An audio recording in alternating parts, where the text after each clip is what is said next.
నమస్కారం. Welcome to second year third semester business statistics class. వ్యాపార గణాంక శాస్త్రంలో ఇంతకుముందు మనం ప్రాథమిక దత్తాంశాన్ని సేకరించేటువంటి వివిధ పద్ధతుల గురించి మాట్లాడుకున్నాం. ముఖ్యంగా 5 పద్ధతులు ఉన్నాయి. అందులో 4 పద్ధతుల గురించి మాట్లాడుకున్నాం. అందులో మొట్టమొదటిది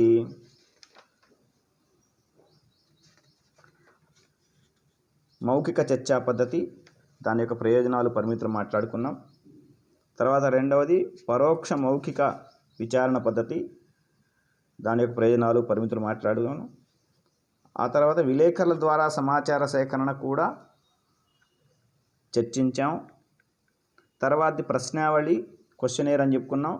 ప్రశ్నావళి గురించి కూడా దాని యొక్క ప్రయోజనాలు పరిమితులు చర్చించడం జరిగింది. ఇప్పుడు మనం ఈ క్లాసులో చర్చించాల్సిన అంశం 5వ పద్ధతి షెడ్యూల్డ్. షెడ్యూల్డ్ అంటే ఏమిటి, దాని ప్రయోజనాలు పరిమితులు. తర్వాత ఈ క్లాసులో ఇంకా ద్వితీయ దత్తాంశం అంటే ఏమిటి, ద్వితీయ దత్తాంశానికి మూలాలు, వీటిని గురించి చర్చిద్దాం. ముందుగా షెడ్యూల్డ్ అంటే ఏంటో మాట్లాడుకుందాం. షెడ్యూల్డ్ అంటే గణాంక శోధకుడు ప్రశ్నావళి తీసుకుని వెళ్ళి ఎవరి దగ్గర నుంచి అయితే సమాచారం సేకరిస్తాడో సమాచారకుల దగ్గరకు వెళ్ళి ప్రశ్నలు అడిగి తనకు తానే వాళ్ళిచ్చే సమాధానాలను ప్రశ్నావళిలో నమోదు చేసుకుంటే దాన్ని షెడ్యూలు అంటాం. షెడ్యూల్డ్ అంటే పరిశోధించబడే సమస్య యొక్క నిర్దిష్ట ప్రశ్నల నమూనా. వీటిని సమాచారకులకు అందివ్వక వారిని వ్యక్తిగతంగా ప్రశ్నించి వారి సమాధానాలను పరిగణకులు రాసుకోవడం ఈ పద్ధతిలో యొక్క ప్రత్యేకత. షెడ్యూల్ అంటే అర్థమైంది కదా. షెడ్యూల్డ్ అంటే క్వశ్చనైర్ని రీసెర్చర్ రెస్పాండెంట్స్ దగ్గరికి వెళ్ళి తానే ప్రశ్నలు వేసి సమాధానాలను రాబట్టుకొని వాటిని నింపుకోవడం జరుగుతుంది. అట్లా నింపుకుంటే తనకు తానే ప్రశ్నలకు సమాధానాలను రాబట్టుకొని తనే రాసుకుంటే దాన్ని షెడ్యూలు అంటారు. తర్వాత మనం చర్చించాల్సిన అంశం షెడ్యూళ్ళ వలన ప్రయోజనాలు పరిమితుల గురించి మాట్లాడాలా. ముందుగా ప్రయోజనాలు మాట్లాడదాం. షెడ్యూళ్ళు సమాచారకులతో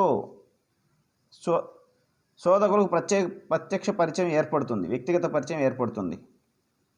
ఎందుకంటే షెడ్యూల్ని తీసుకెళ్ళి సమాచారకుల వద్ద అతనే కూర్చొని ఆ ప్రశ్నావళిలో ఉన్న ప్రశ్నలు అడిగి సమాధానాన్ని రాబట్టుకొని రాసుకుంటాడు. కాబట్టి సమాచారకులకు శోధకులతో ప్రత్యక్ష పరిచయం ఏర్పడుతుంది.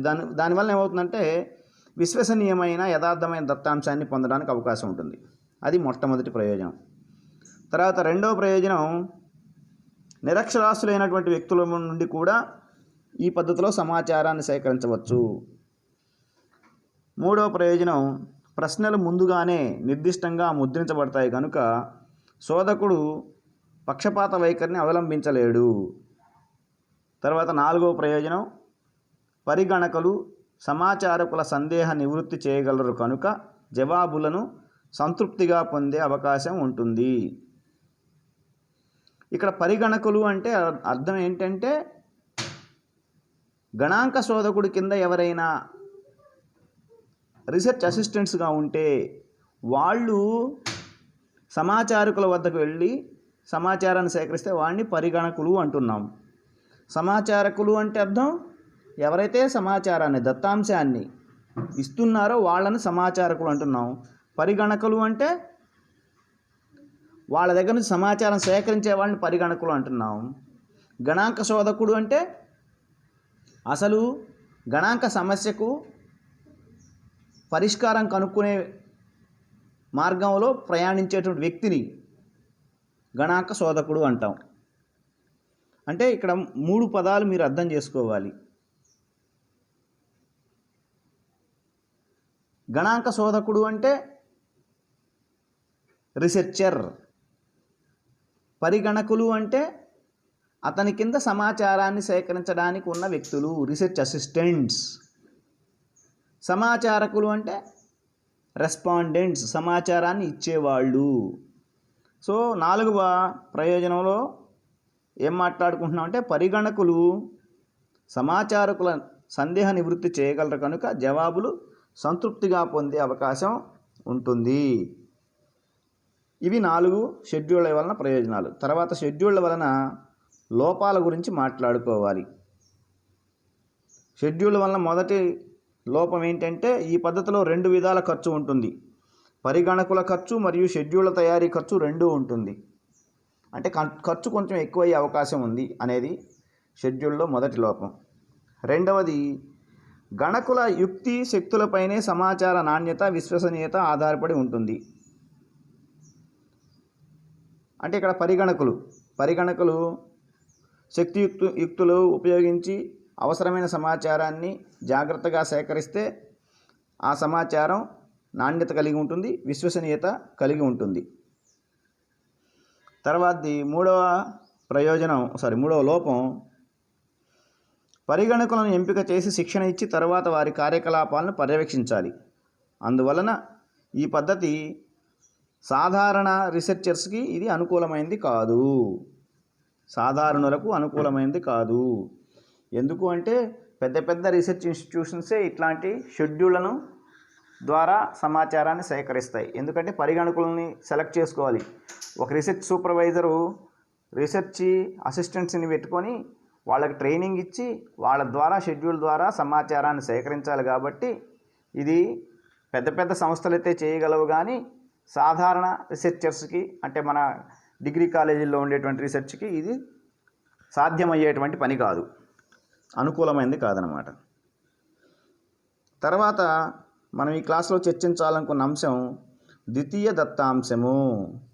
ద్వితీయ దత్తాంశము అంటే సెకండరీ డేటా అంటాం ఇంగ్లీష్లో. ప్రాథమిక దత్తాంశంలో ఉన్నటువంటి కొన్ని సమస్యల వలన ద్వితీయ దత్తాంశానికి రీసెర్చర్ వెళ్ళిపోతాడనమాట. అంటే ప్రాథమిక దత్తాంశం సేకరించడం సమయం చాలా ఎక్కువ పడుతుంది, కాలం ఎక్కువ పడుతుంది, అదేవిధంగా ఖర్చుతో కూడుకున్న పని. ప్రతి రీసెర్చర్ కూడా ప్రతి గణాంక శోధకుడు సమాచారాన్ని నేరుగా సేకరించలేడు. ఎందుకంటే అది ఖర్చుతో కూడుకున్న పని, చాలా సమయం కూడా పడుతుంది. కాబట్టి ఇది అన్ని వేళలా సాధ్యం కాదు. కాబట్టి ద్వితీయ ఆధారాల ద్వారా సేకరించబడిన దత్తాంశాన్ని ఎక్కువగా శోధకులు ఉపయోగించవలసి ఉంటుంది. దీన్ని సేకరించడానికి నిర్దిష్టమైన పద్ధతులు ఏమీ లేవు. ద్వితీయ దత్తాంశాన్ని ఇదివరకే సేకరించిన ఆధారాల నుండి నమోదు చేసుకోవడం అనేది ఈ పద్ధతిలో ముఖ్యంగా జరుగుతుంది. ద్వితీయ దత్తాంశ ఆధారాలు ముఖ్యంగా 2 రకాలు. ద్వితీయ దత్తాంశం అంటే అర్థమవుతుంది కదా, ఏంటవి?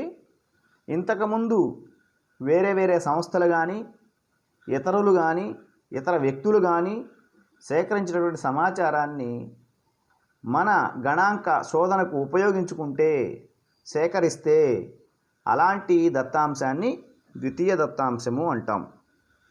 అయితే ఈ ద్వితీయ దత్తాంశాన్ని ముఖ్యంగా 2 రకాల ఆధారాల నుంచి సేకరించవచ్చు. అంటే ద్వితీయ దత్తాంశ ఆధారాలని స్థూలంగా 2 రకాలుగా వర్గీకరించవచ్చు. అందులో మొట్టమొదటిది ప్రచురితమైన మూలాలు, 2 ప్రచురితం కాని మూలాలు. ప్రచురితమైన మూలాలు అంటే ఇంతకుముందు దత్తాంశాన్ని పబ్లిష్ అయి ఉంటే, ప్రచురితమైన మూలాలంటే పబ్లిష్డ్ సోర్సెస్ అంటాం. ప్రచురితం కాని మూలాలంటే అన్పబ్లిష్డ్ సోర్సెస్. పబ్లిష్డ్ సోర్స్ అంటే అర్థం ఏంటి? ఇంతకుముందు దత్తాంశాన్ని సేకరించి ఏదో వార్తాపత్రికలోనో లేకపోతే మ్యాగజైన్లోనో లేకపోతే రిపోర్ట్స్లోనో వాటిని ముద్రించబడి ఉంటే, ప్రచురితమై ఉంటే అట్లాంటి మూలాలను ప్రచురితమైన మూలాలు అంటారు. మరి ప్రచురితం కాని మూలాలు అంటే దత్తాంశాన్ని సేకరించి ఉంటారు కానీ వాటిని ఎక్కడ వార్తాపత్రికల్లో కానీ మ్యాగజైన్లో కానీ నివేదికలలో కానీ ఎక్కడా కూడా ముద్రించబడకుండా ఉంటే అట్లాంటి మూలాలని ప్రచురితం కాని మూలాలు అంటారు. ప్రచురితమైన మూలాలంటే ఇంకొంచెం వివరంగా మాట్లాడుకుందాం. వివిధ సంస్థలచే వ్యక్తులచే సేకరించబడిన గణాంక దత్తాంశమును ఇంతకు ముందుగానే ప్రచురింపబడి ఉంటే దాన్ని ప్రచురితమైన మూలాలుగా చెప్పవచ్చు.